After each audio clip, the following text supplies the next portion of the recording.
Today we're going to talk about how this chicken tractor on steroids could be a non-stop protein source for you and the people you love.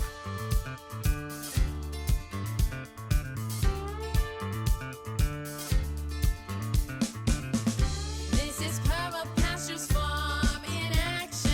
Hey y'all, here we are down at the chicken tractor on steroids, a very frosty morning, and we didn't bother putting the piles back together last night because the intention was to go ahead and just flip them all today anyway, so it's not a big deal.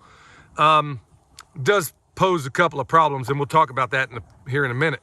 But before I get into it, y'all, remember, check out our podcast, the Permaculture Pimpcast. And remember, PIMP stands for Permaculture is My Passion. It's a pretty cool podcast. I think you'll be glad you checked it out. Check it out in the description down below.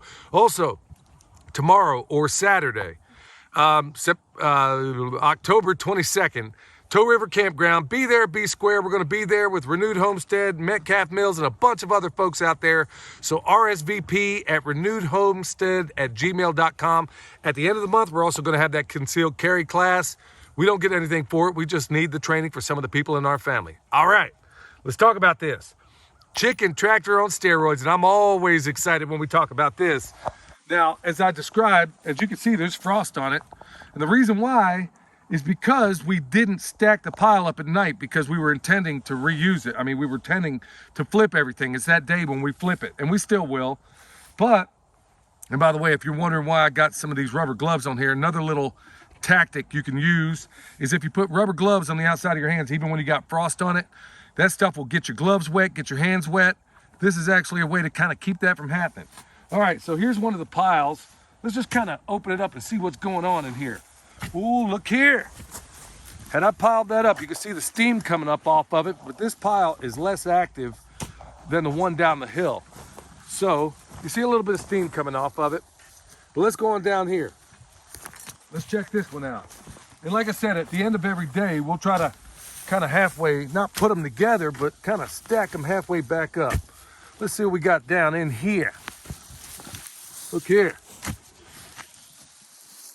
It's not as active and as hot as I'd like it to be, but you can still see some steam coming up off of here.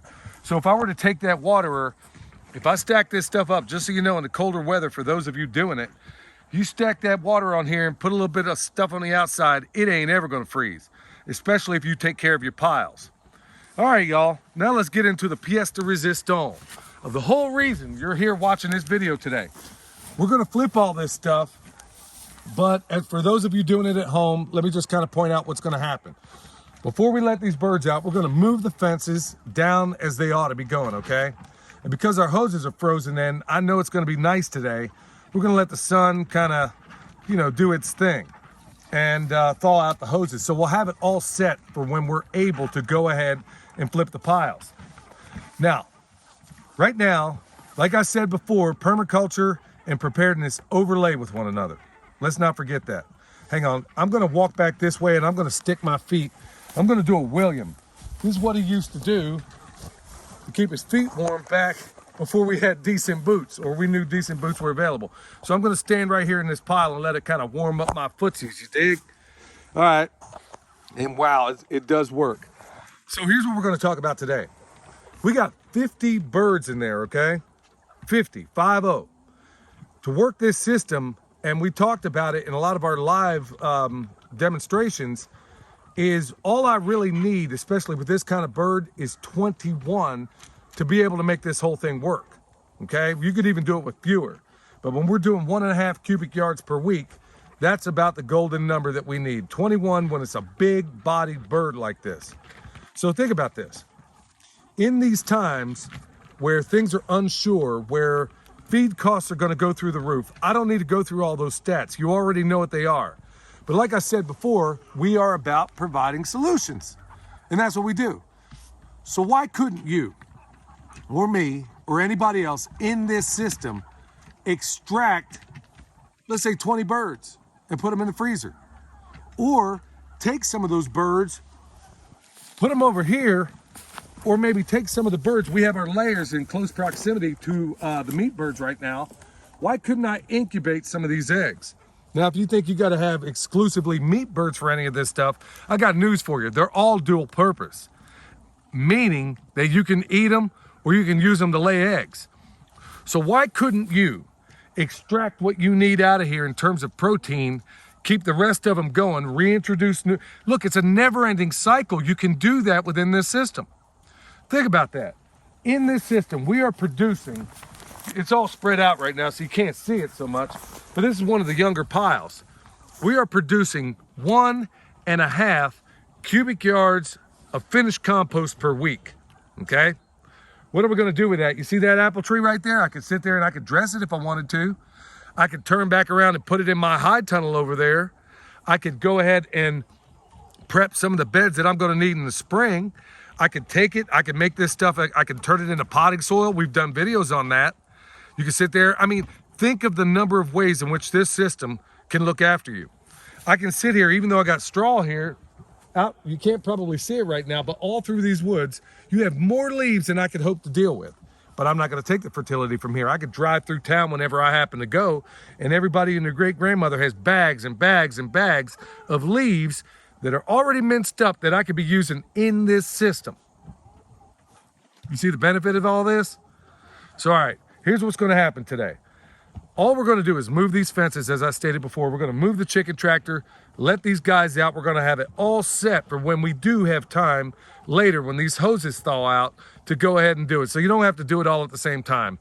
We've adapted this system so many different ways in so many different environments, done it through all 4 seasons, and we kind of know all the places in which you can cut and paste to make this system work for you. All right, with that said, we're gonna get everything moved and get these birds out.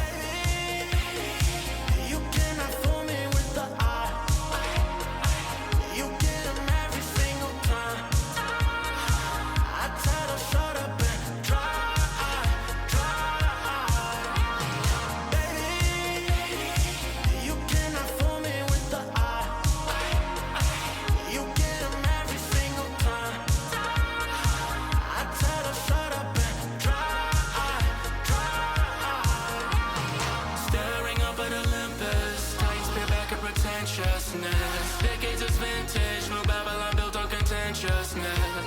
Clash on the road to Rome, we're gladiators who broken, but ain't no breaking us all. Yeah, they just wanna take the air, ain't cold, download the airs. Yeah, pull the chopper, I'm a rebel like hair, double helix intravenics with Jesus. I'm a chimera, looking at these golden years flying by fair false. They cutting it off for the food too. Analytics they used to recruit you. All right, y'all, 50 birds coming out.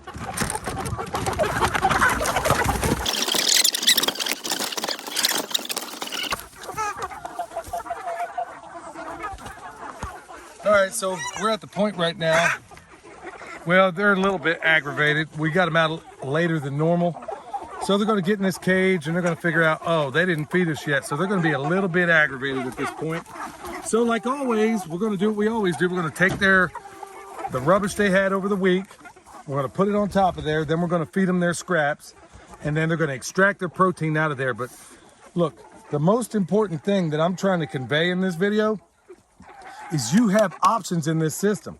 I mean, look at these birds right now. They realize they don't have any food, so they're going to where they know they can. They're like, okay, I'll start with a protein course. All right, since you're gonna mess around on my carbs. That's how it rolls, okay? So we don't keep them waiting. We'll pick it up here in a minute. We're gonna get their bedding out of here, dump it in that cage. We got bull poop over there. We'll put it on top and then put the food on top. All right, first thing off, we got plenty of Washington, D.C., AKA bull poop. Remember, there's comfrey in there, which we probably should have waited till last to put on, but that's okay. We got comfrey, we got more DC. Now, of course, comfrey, they're gonna go absolutely nuts over it. A little more poop, watch out, bird.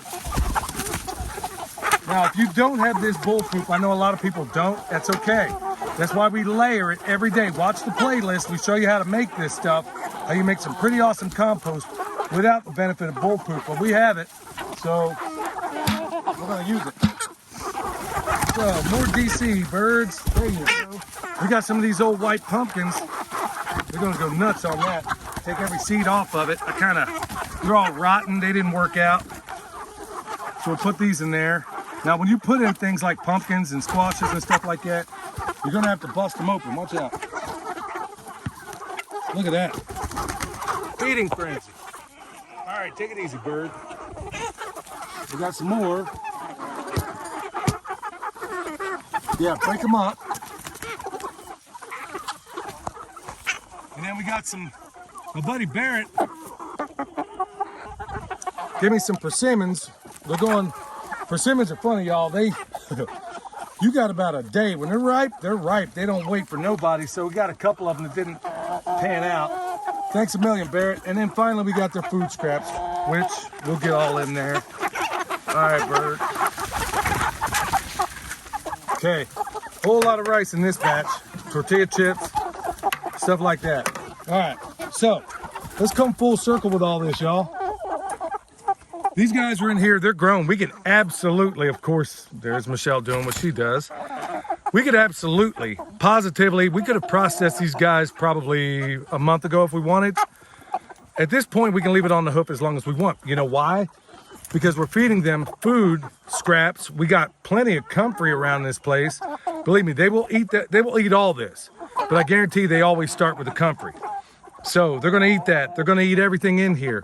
They're gonna poop, leave that behind. So that's the part of this system that you should take away. But the most important part that I wanna convey this day, ain't that right, bird? The biggest part I wanna convey is there's roughly 50 birds right now in this 6-foot diameter cage. I could take half of them out and still have this thing function perfectly, okay? I could raise up another, let's say 25, put them in here as they become more mature and take the old ones out. Another 25 birds I put in the freezer. Are you seeing, it's a rhetorical question because clearly you see the benefit of having a system like this. We're producing 1.5 cubic yards a week of compost. Finished compost that's better adapted to your property than anything you can hope to buy. We're extracting the protein out of here. Is there any reason, now let's think about this. Is there any reason you couldn't have dual purpose birds in this system? You're getting your eggs, and then all the while, you don't even have to wait the typical 2 years to take them out. As you need more protein in the freezer, take it out, put it in there. We've talked ad nauseum, especially on Patreon, on where you can go to find food scraps. Because clearly at your home, you're probably not producing anywhere near enough. So there are numerous places out there. Some of the things we do live, we've talked about some of those places as well. On Patreon is where we talked about a lot of it, and there's a reason for that. So if you want to get some of that information, you know where to find us. In some of the places where I'm live and you can see me in person or any of us, I will tell you there, but I'm not going to do it on YouTube for a whole variety of reasons. So think about the benefit of a system like this. Are there other ways to do it? Absolutely. You know what? You're going to have to be the one to go find some of those others because we're taking this thing. Every time we think we found the limits of what this system can do, we find out we only scratch the surface every single time. So remember, if you need some of that comfrey, they're in here eating right now. You can find it at our website. It's bone saw season, so we're going to be doing videos on that as these leaves fall off. It's the best time to apply it. And if you need an EMP shield, I mean, I don't have to tell anybody about the nature of the world right now. All right, y'all, till next time, this is Billy from Perma Pastures Farm, where permaculture is my passion. We'll see y'all next time.